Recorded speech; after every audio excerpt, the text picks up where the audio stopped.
dinamika Pilpres semakin hari memang semakin dinamis. Jadi hampir terjadi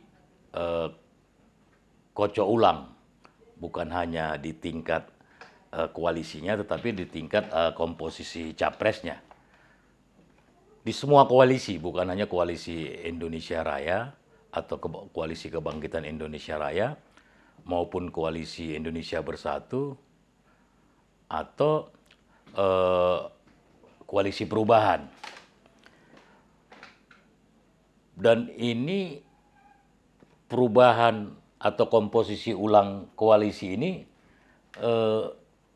semakin terlihat ketika terjadi pertemuan antara Prabowo, Ganjar, dan Jokowi pada saat panen raya di Kulon Progo di Kebumen, Jawa Tengah, tanggal hari Kamis, tanggal 9 Maret lalu. Kenapa?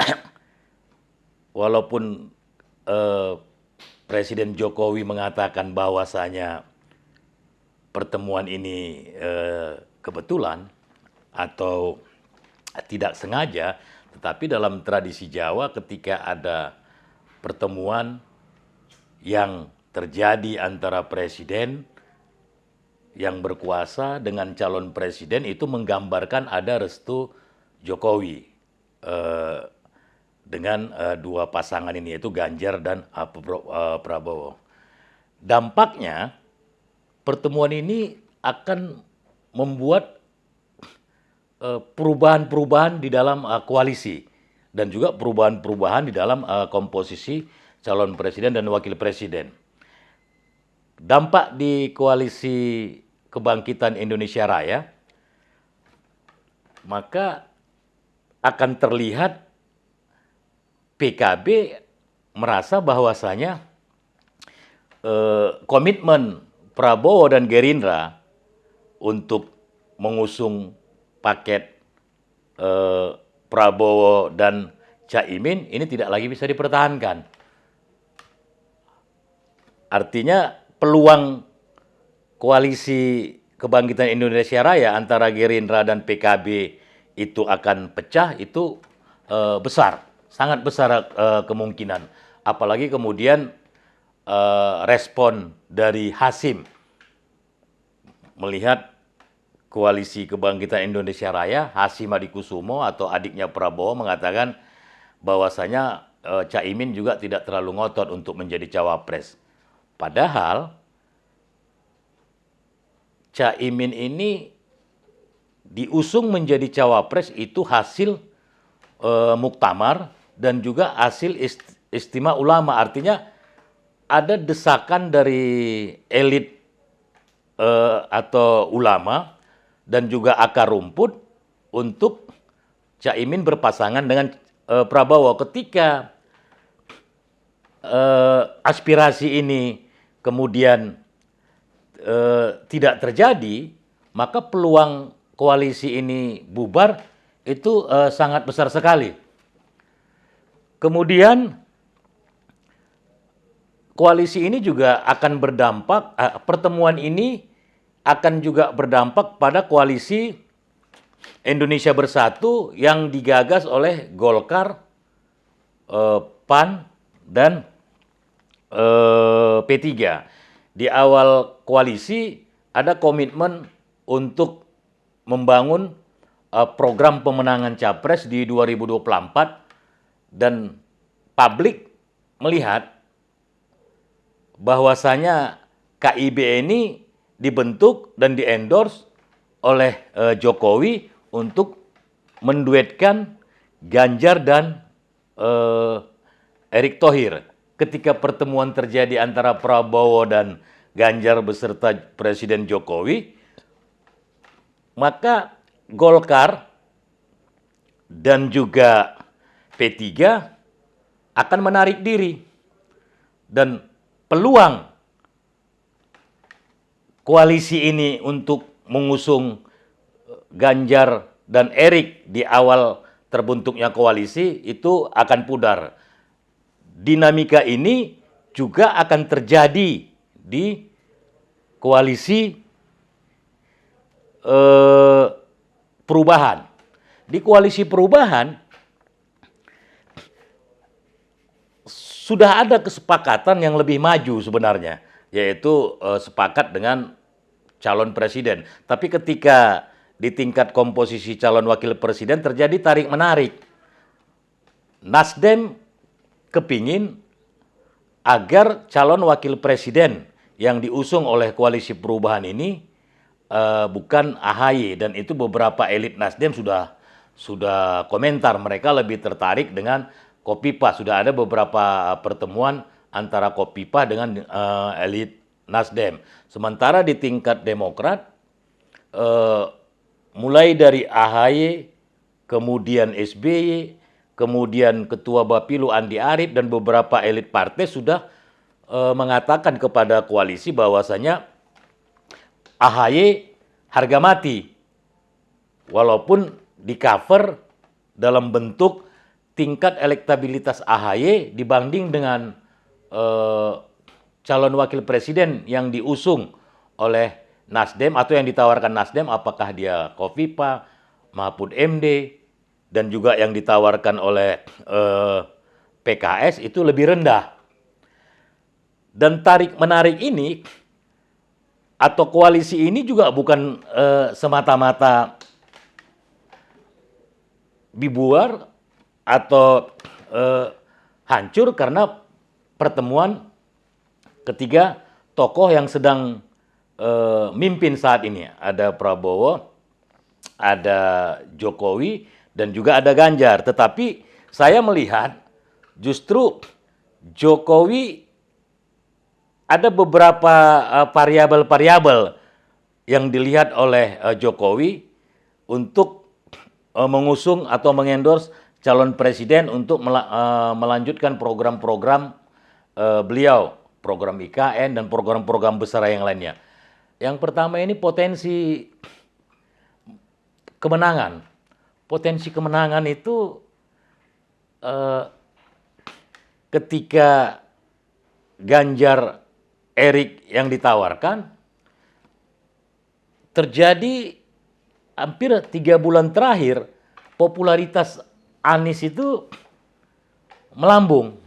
Jadi capres dan cawapres Ganjar dan Erick Thohir menurut Jokowi dianggap tidak akan mampu menyaingi popularitas dan elektabilitas Anies. Itu yang pertama.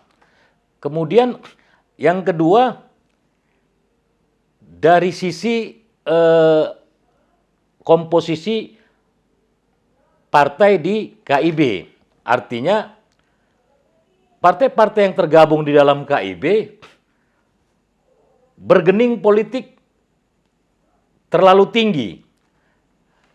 Contoh misalnya Golkar yang punya kursi paling besar dan juga punya suara paling besar, merasa bahwasanya Erlangga cukup bisa bersaing atau kompetitif dalam Pilpres, dan mereka beranggapan Erlangga layak untuk mendampingi Ganjar.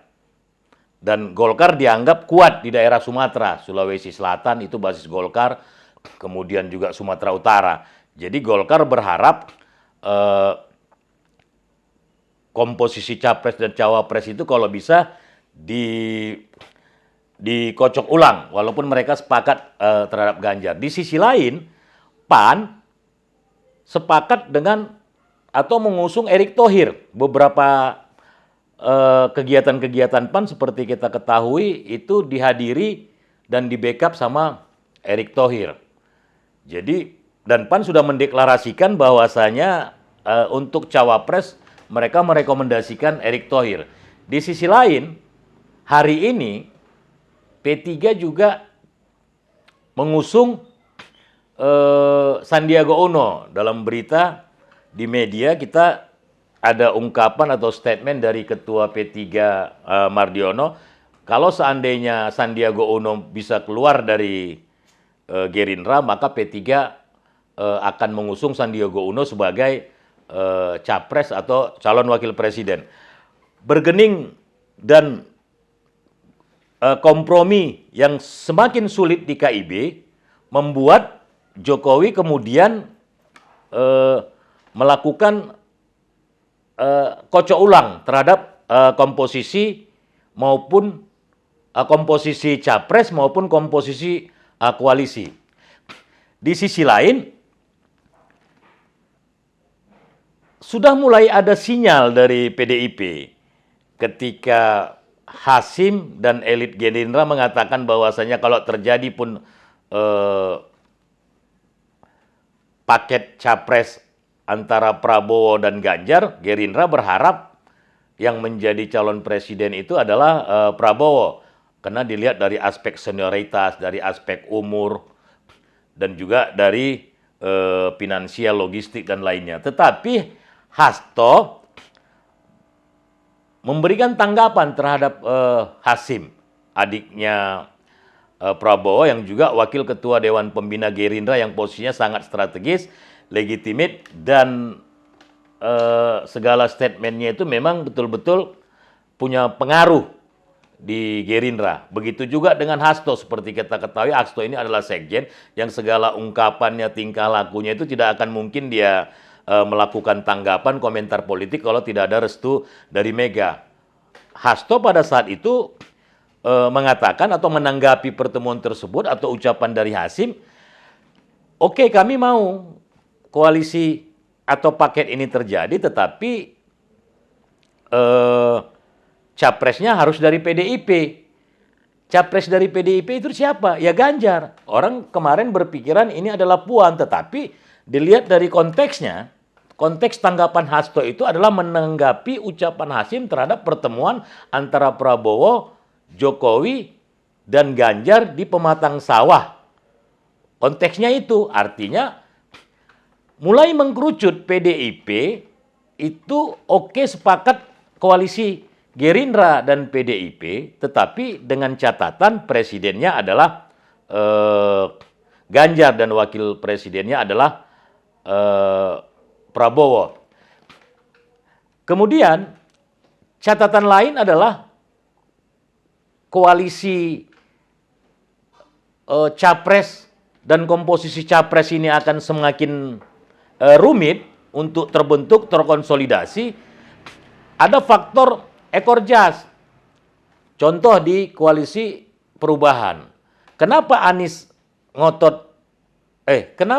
Nasdem ngotot agar bukan Anies yang menjadi wakil presiden atau cawapres Anies Baswedan? Karena jika ini terjadi, Pilpres 2024 yang akan mendapat ekor jas dari pertarungan ini adalah AHY. Itu akan bisa meningkatkan suara dan juga kursi dari Partai Demokrat. Sementara Anies sampai sekarang belum dikenal publik atau melekat sebagai representatif dari Nasdem. Apalagi terakhir ketika PKS juga mengusung Anies lalu melakukan publikasi deklarasi besar-besaran di tingkat akar rumput, masyarakat khususnya umat Islam justru lebih mudah mengasosiasikan, mendekatkan atau Anies ini sebagai representatif PKS. Makanya Nasdem tidak mau kecolongan, dia kepingin mengusung Khofifah sebagai cawapres dalam rangka agar ekor jas pemilihan capres ini tidak didapat oleh Demokrat juga PKS, tetapi didapat oleh Nasdem, sehingga terjadi peningkatan suara dan peningkatan kursi. Karena pemilihan capres dan cawapres ini sejalan dan seiring dengan pemilihan legislatif serentak, itu akan sangat berpengaruh kepada perahian kursi. Jadi dinamika atau kocok ulang koalisi partai dalam capres atau kocok ulang komposisi paket capres dan cawapres ini terjadi atau berbasis kondisi objektif gitu. Artinya ada masing-masing partai itu punya peran di dalam membaca dan menganalisis perjalanan proses koalisi dan proses paket capres dan cawapres itu.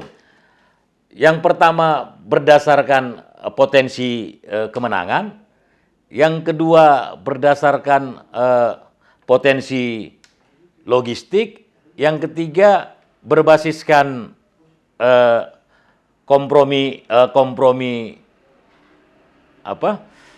kabinet, yang keempat juga berbasiskan efek elektoral atau efek ekor jas ketika paket ini diusung atau koalisi ini dijalankan untuk Pilpres 2024, sejauh mana dan sebesar apa efek ekor jasnya bagi suara dan juga bagi kursi di 2024 nantinya. Jadi ketemu di tengah, tetapi ada faktor dominan di situ. Artinya masing-masing partai yang tergabung di dalam koalisi tentulah tingkat desain, tingkat resistensi, tingkat komprominya itu sangat tergantung sejauh mana posisi politik atau bergening posisi dia di koalisi tersebut. Tentu tidaklah sama bergeningnya P3 dalam menentukan arah koalisi, kocok ulang parpol, kocok ulang paket,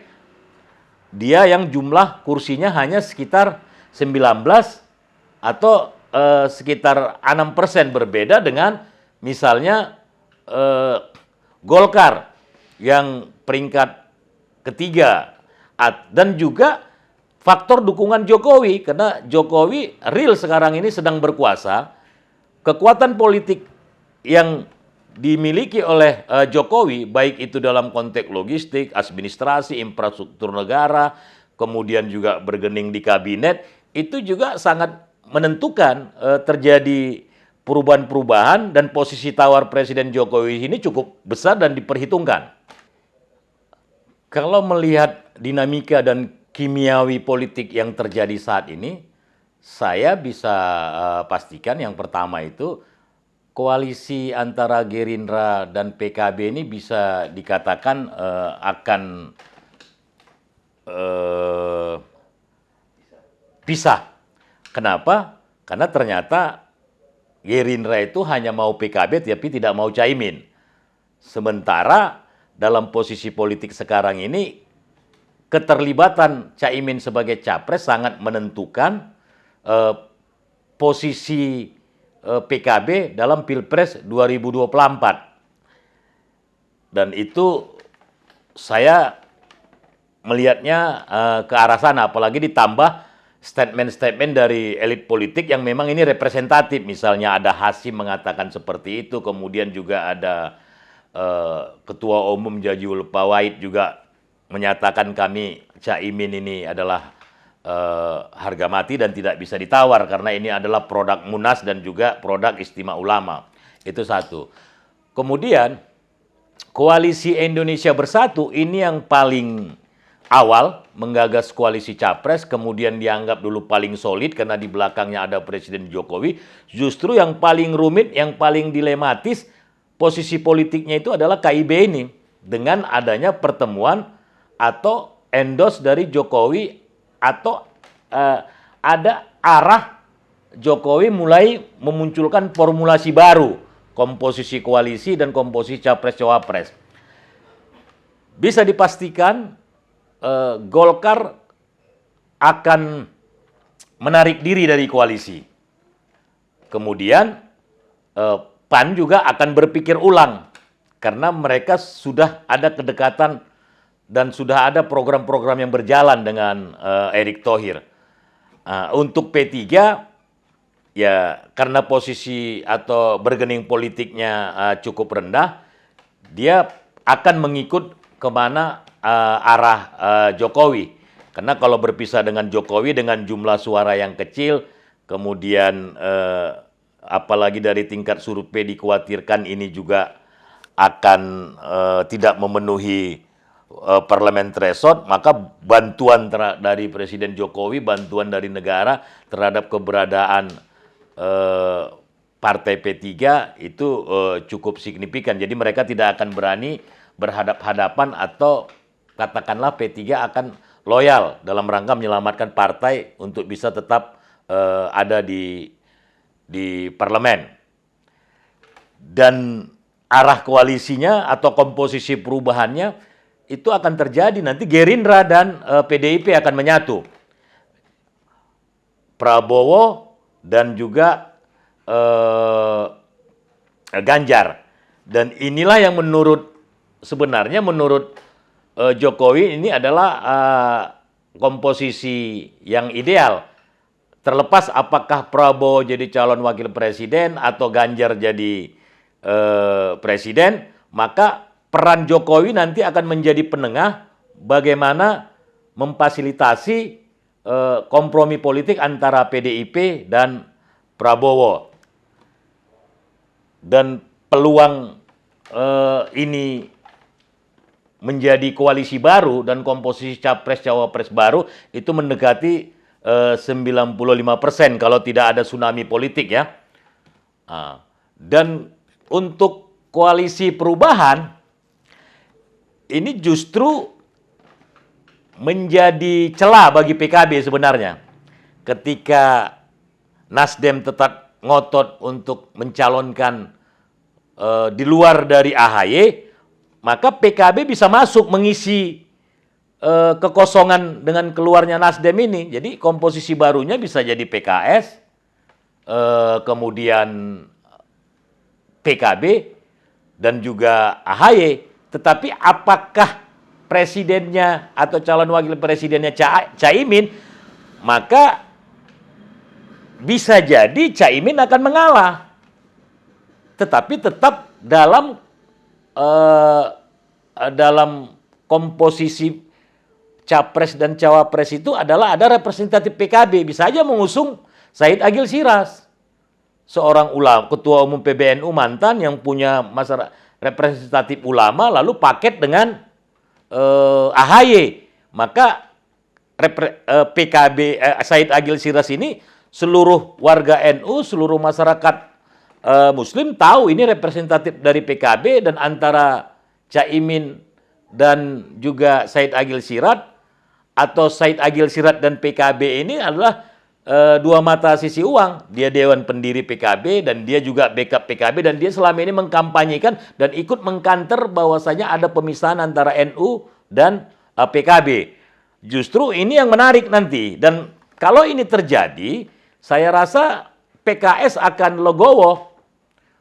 PKS akan legowo daripada dia tidak ikut bertarung, karena kalaupun dia misalnya menolak tawaran dari PKB Said Agil Siraj, maka dia secara ideologi dan secara praktek politik dia tidak punya pengalaman berinteraksi dengan PDIP, dan dia juga tidak nyaman berada di koalisi Indonesia Bersatu yang memunculkan komposisi baru. Justru di koalisi perubahan ini tetap magnetnya Anies. Bisa jadi nanti cawapresnya adalah Said Agil Siraj.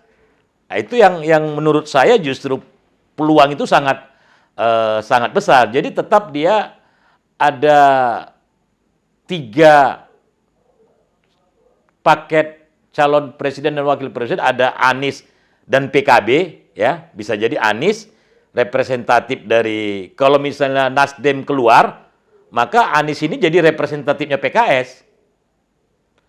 Dan juga tinggal pertarungannya, apakah Anies akan milih AHY atau milih Said Agil Siraj gitu loh, representatif PKB.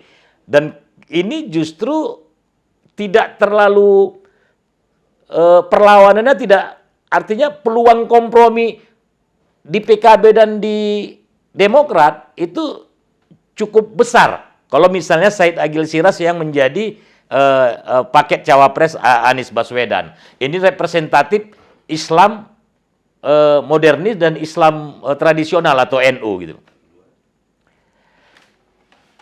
Kemudian yang peluang koalisi baru yang terbentuk atau capres, paket capres dan cawapres itu di koalisi yang baru adalah yaitu Prabowo dan Ganjar yang akan diusung oleh Gerindra dan PDIP. Dan yang ketiga ini yang menarik juga di koalisi Indonesia Baru, di koalisi Indonesia Bersatu versi baru itu akan muncul Erik. Karena pertama yang menjadi atau menginisiasi atau yang mengendorse di situ ada PAN dan P3 ini bisa jadi ada perintah Jokowi karena Erik ini juga orangnya beliau itu tetap akan mengusung Erick Thohir. Tinggallah Golkar. Golkar jadi lebih kompromi karena diakomodir. Bisa Erlangga Erik, bisa Erik Erlangga. Dan dua-duanya ini adalah orangnya Jokowi. Ya. Tinggal bertarung dengan Anies dan komposisi koalisi perubahan yang baru. Atau bisa jadi agar potensi menangnya semakin besar, karena kalau terjadi 3 koalisi capres akan membahayakan peluang Anies menjadi semakin besar, bisa jadi kemudian didorong koalisi Indonesia Bersatu ada PAN, ada P3, ada Golkar bergabung dengan Gerindra dan PDI dengan mengusung Prabowo dan Ganjar.